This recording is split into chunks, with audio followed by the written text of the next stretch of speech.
JKC news update में आप सभी का स्वागत है। मैं हूं आपके साथ नीरू शर्मा। अपडेट में आगे बढ़ने से पहले आइए नजर डालते हैं इस वक्त की प्रमुख सुर्खियों पर। डोगर माटी के सपूत भिखारीलाल डोगरा की पुण्यतिथि के उपलक्ष्य पर आज राज्यपाल मनोज सिन्हा सहित तमाम राजनीतिक परिवार सिविक सफाई कर्मचारी यूनियन जम्मू नगर निगम द्वारा आज अपनी मांगों को लेकर किया गया विरोध प्रदर्शन।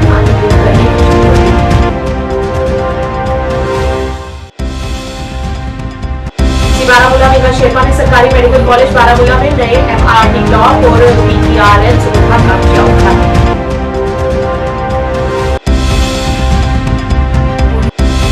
जम्मू कश्मीर के गांधरबल में सड़क दुर्घटना में 2 सैनिक हुए घायल।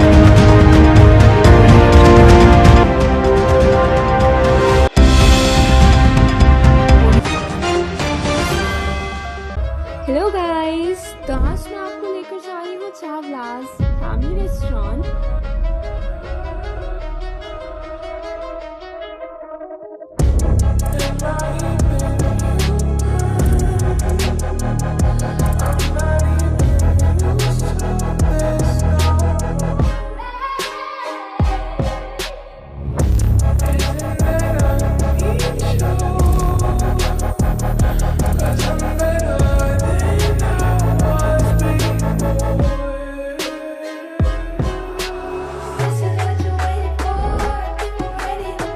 अब समाचार विस्तार से।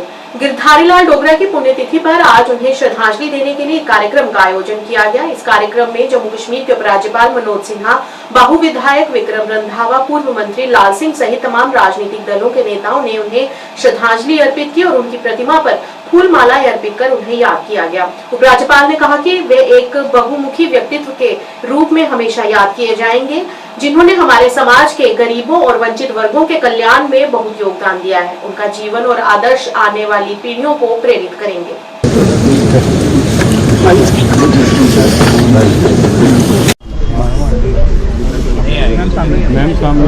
ये दविंदर सिंह राणा जी की बेटी।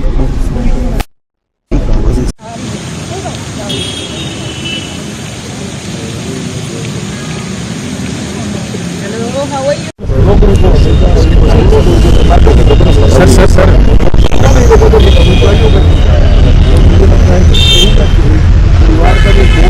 अब तो मैं कहता हूँ कि इंस्टीट्यूशन थे और फ्रीडम में जब आज़ादी में इन्होंने बड़ी नेहरू जी के साथ बड़ी स्ट्रगल की, संघर्ष किया और सरकार में हिंदुस्तान में जो गिनीज बुक में लिखने वाला नाम है कि 26 बार इन्होंने फाइनेंस बजट पेश किया है इस असेंबली में, तो बहुत बड़ी बात है। और बड़े संजीदा, बड़े सोबर और पढ़े लिखे, लाहौर से LLB की हुई थी, इज अ क्वालिफाइड पर्सन। और मैं समझता हूँ कि बड़ी सहनशीलता और बड़े नरम स्वभाव के और जम्मू के लिए, लोगों के लिए और एक पहचान थी डोगरों की कि हिज खुद पर्सनैलिटी थी, वॉज वेरी ग्रेट लीडर कह सकते हैं। गिरधारीलाल डोगरा जी हम जम्मू के लिए, जम्मू वासियों के लिए एक पहचान के पात्र रहे हैं। 37वीं आज पुण्यतिथि के उपलक्ष्य में परिवार की तरफ से हर वर्ष यहाँ पर उनकी जीवनी को जीवित किया जाता है। मुझे लगता है कि एक बेहतरीन प्रयास है, लेकिन हमें ध्यान में रखना होगा कि श्री गिरधारीलाल डोगरा जी के साथ साथ पंडित प्रेमलाल डोगरा जी का भी जीवन, इन दोनों डोगरों ने जम्मू के लोगों के मनोबल को ऊपर बढ़ाने के लिए पार्टी पॉलिटिक्स से ऊपर उठ के काम किया हुआ है।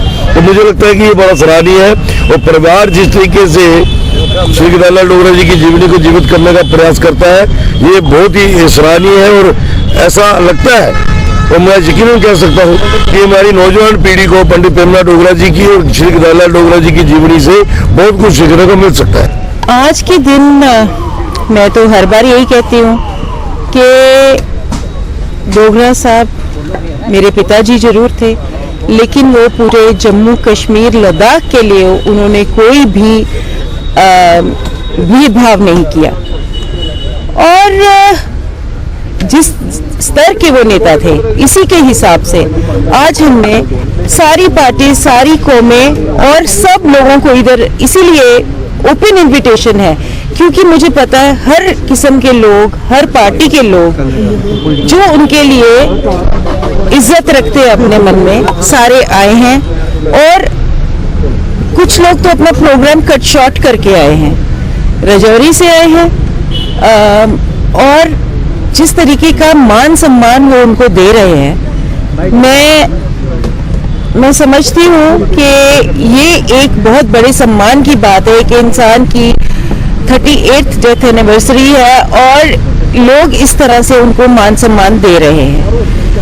शायद ही आज तक ये हमने बहुत बड़ी पार्टीज भी जिधर होती हैं, पार्टीज ऑर्गेनाइज करती हैं, तब भी ऐसे लोग नहीं पहुंच सकते। हमारा परिवार है इधर, क्योंकि हमने जो ट्रस्ट बनाया है उसमें हमारे फैमिली मेंबर्स भी हैं, बाहर के मेंबर्स भी हैं, लेकिन जो प्रेम और जो भाव और जो मान सम्मान आज भी हमको मिलता है वो इधर से मिलता है। आज मैं इस चीज की स्पेशल चीज जो बोलूंगी कि राउंड अबाउट जो है, मुझे नहीं लगता पापा की श्रद्धांजलि कोई भी पूरी हो सकती है राणा साहब को याद किए बिना। राणा साहब ने ये राउंड अबाउट इसलिए चुना, वो उन्होंने एक ही राउंड अबाउट की लुकिंग आफ्टर ली टेक 1 में, क्योंकि वो पापा को अपने आदर्श मानते थे और मैं पापा की एक छोटे भाई के माफिक में उनको देखती थी। सिविक सफाई कर्मचारी यूनियन जम्मू नगर निगम द्वारा आज अपनी मांगों को लेकर जोरदार प्रदर्शन किया गया। प्रदर्शनकारियों ने जम्मू कश्मीर सरकार के खिलाफ नारेबाजी की और रोष प्रकट किया। प्रदर्शनकारियों ने कहा कि यदि 26 वार्डों का निजीकरण किया गया तो हालात बद से बदतर हो जाएंगे और जिसकी जिम्मेदार केवल और केवल सरकार होगी। प्रदर्शन के दौरान जीएमसी कमिश्नर देवांश यादव भी पहुंचे और उन्हें बातचीत के जरिए बात को समझाने का प्रयास किया और उन्हें आश्वासन दिया गया कि इस तरह का कोई भी कदम अभी तक नहीं उठाया गया है जिसके लिए वे प्रदर्शन कर रहे हैं। कर्मचारी यूनियन जिंदाबाद, यूनियन जिंदाबाद, यूनियन आज क्या है। आप लोग जो भी डिसीजन लो मिल के लो और बट सच्ची जान समझ के साथ, ये नहीं कि किसी ने व्हाट्सएप पे कुछ मैसेज डाल दिया तो उसी पे सब लोग समझ। अभी आप लोगों की पूरी टीम को हम लोग बुला रहे हैं ऊपर ऑफिस में, उनको भी बात करेंगे। कमिश्नर मैम से मीटिंग हो चुकी है उनकी, ठीक है। तो आप आज का मेन मुद्दा और मकसद ये है कि जम्मू कश्मीर के अंदर हम ये सरकार से गुहार लाते हैं कि जम्मू कश्मीर का जो डेली वेजर है, चाहे वो सफाई कर्मचारी है, यहाँ एक सरकार ठोस पॉलिसी बनाए। आप देख लीजिए 25-25, 30-30 साल से डेली वेजर जो है किस तरह चक्की में उसको पीसा जा रहा है। आज जो ये सफाई कर्मचारी जो प्रोटेस्ट पर बैठे हैं, मैं ये कहना चाहता हूँ यहाँ की एडमिनिस्ट्रेशन से, चाहे वो सेंटर की है, कि ये फॉरेन कंट्री के रूल यहाँ जम्मू कश्मीर में लागू मत करो। पहले वो चीज़ें फॉरेन कंट्री में जो चीज़ें हैं वो यहाँ जम्मू कश्मीर में हैं। जम्मू कश्मीर के लोग जो हैं ये कहना चाहते हैं, ये बड़ी मुश्किल से के साथ गुजारा करते हैं। हम ये कहना चाहते हैं कि इसके लिए सरकार को कोई ठोस पॉलिसी बनानी चाहिए, ये प्राइवेटिज्म को ख़त्म करना चाहिए। जो सिस्टम ऑलरेडी जिस तरह पहले चलता था उसी तरह चलना चाहिए। मैं पूरी कैबिनेट को मिला हूँ, डिप्टी सीएम को मिला हूँ, उसके बाद मैं नासिर असलम वानी एडवाइज़र टू सीएम है, जावेद रैना है, जावेद डार है, सकीना यत्तू है।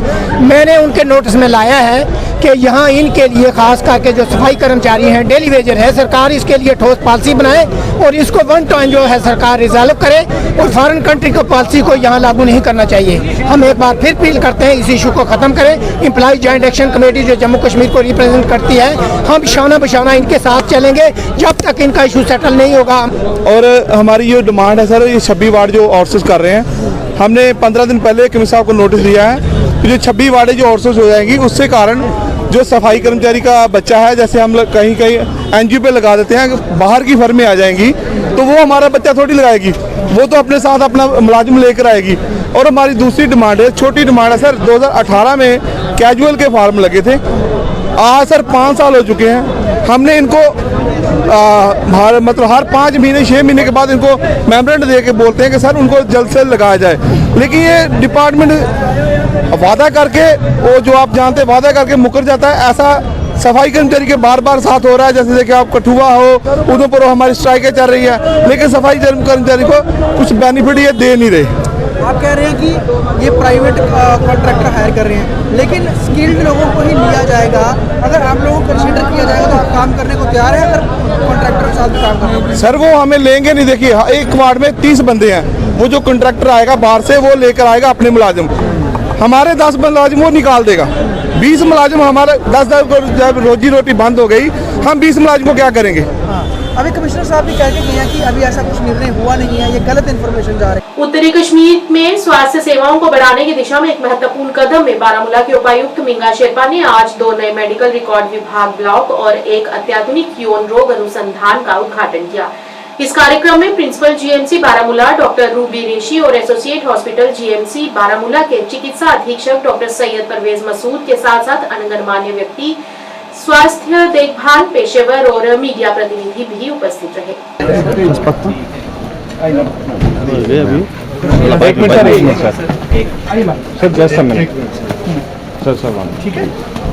ठीक है सर।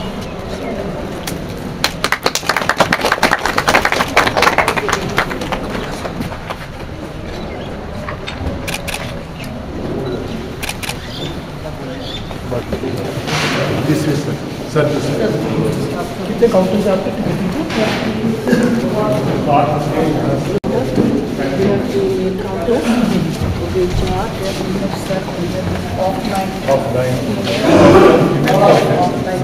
फिर आपके इन्वेस्टिगेशन इसलिए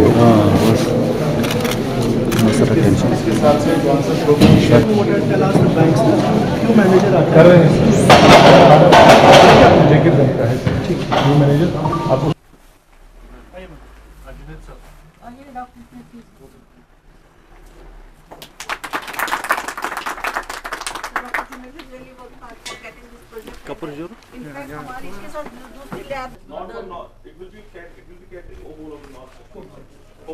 Paramula, Bandipora, they can send us samples here, so we will do the testing free of cost. Sir, and these are all RT-PCR based, so latest technology है for doing those diagnosis based on that, and इसकी quality control, monitoring and everything is being. आपके पास LTs वगैरह in place है? So lab technicians will have 2 lab technicians assistant and 1. And that has been done under the register protocols है.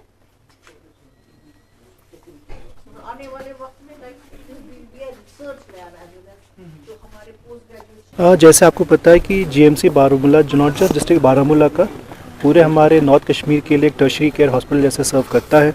आपने देखा होगा daily यहाँ पे हज़ारों की फुटफॉल है।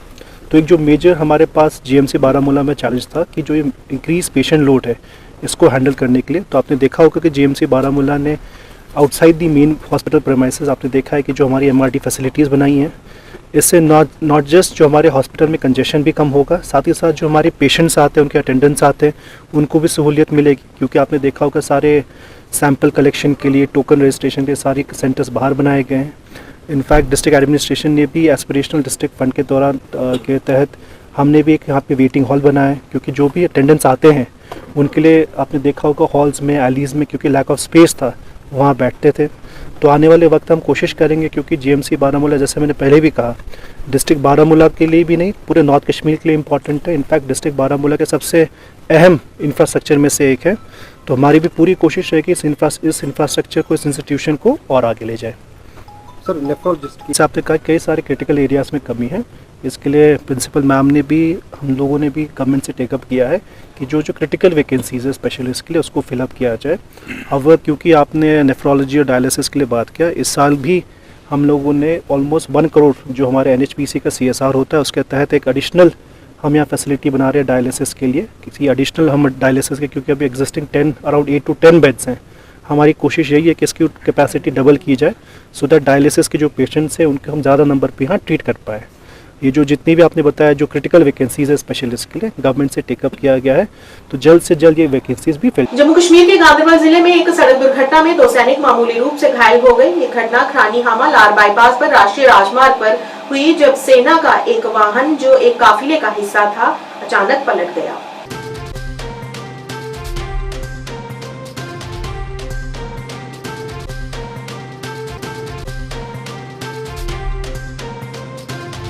कश्मीर घाटी में न्यूनतम तापमान में उल्लेखनीय गिरावट आने से शीतलहर तेज हो गई है। बुधवार को पहलगाम और शोपियां सबसे ठंडे स्थान रहे। पहलगाम में मंगलवार और बुधवार की दरमियानी रात न्यूनतम तापमान -4.4 डिग्री सेल्सियस दर्ज किया गया, जो पिछली रात के -2.7 डिग्री सेल्सियस से कम है। मौसम विज्ञान केंद्र ने कहा कि 29 नवंबर तक मौसम आमतौर पर शुष्क रहेगा और 30 नवंबर की शाम से ऊंचाई वाले इलाकों और अलग अलग स्थानों पर हल्की बारिश और हल्की बर्फबारी की संभावना है। और 1 और 2 दिसंबर के दौरान मौसम खराब रहने की भी संभावना है। साथ ही जम्मू कश्मीर के ऊंचे इलाकों और छिटपुट जगहों पर हल्की बारिश और हल्की बर्फबारी की संभावना बताई है और कहा कि इसके बाद 6 दिसंबर तक मौसम शुष्क रहेगा।